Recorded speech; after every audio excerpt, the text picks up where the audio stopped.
আসুন দেখুন সকালবেলা উঠেই আমার কাজ, কি কাজ না আছে বাপরে বাপরে।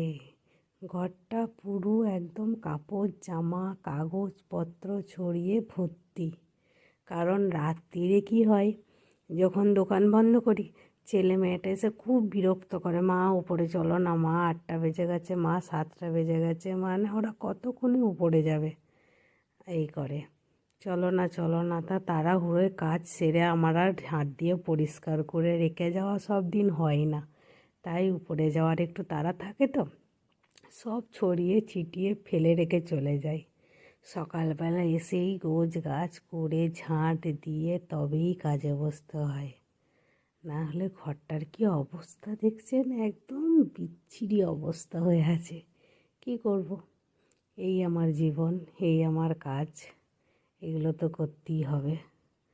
এগুলো এই যে সব চারিদিকটা এলোমেলো হয়েছে, চারিদিকটা এখন গোছাতে হবে সকালবেলা প্রথমে। দোকানটা খুলেই হচ্ছে এই গোছানো ঝাঁট দিয়ে, এটা হচ্ছে কাজ, কোনো উপায় নেই। এগুলো না একটু গোছালেও কীরকম দেখতে লাগে, আবার সব সময় হয়ে ওঠে না, কোনো রকম ঝাঁটটাই দেওয়া হয়। ঘরটা গোছানো সব সময় হয়ে ওঠে না, একা একা কী করব বলুন, কোনটা করব। চারিদিকটাই তো মানে ঘরের কাজও সারতে হবে, আবার দোকানের কাজও, উপায় নেই, করতেই হবে। মনের মতো লোক পাওয়া সম্ভব নয়, পাওয়া যাবে না। এখনকার যা দিনকাল, কেউ তোমার মনের মতো হতে পারবে না, যদিও আমিও কারোর মনের মতো হতে পারবো না, কারোর দোষ দিলে হবে না। তাই নিজের কাজ নিজেই যতটা পারি আমি ততটা করি। ঘর দুয়ার পরিষ্কার করে বাইরে নোংরা ফেলে নোংরাগুলো একদম পুরো ধরিয়ে দিলাম। বোতলে 1 বোতল জল ছিল, জলটা তো রাস্তায় ফেলে দিলাম, ফেলে দিয়ে আবার 1 বোতল জল ভরে নিয়ে চলে এলাম।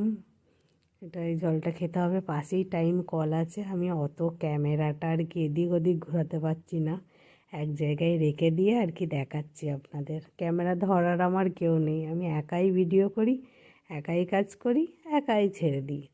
এই যে ওখানে আগুনটা জ্বলে উঠেছে, কাগজগুলো পুড়ে গেছে, আমার জল আনা হয়েও গেছে ভাই।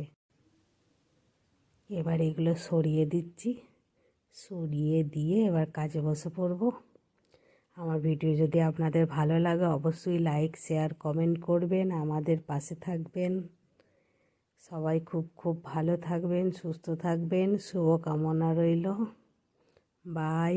আবার পরের ভিডিওয়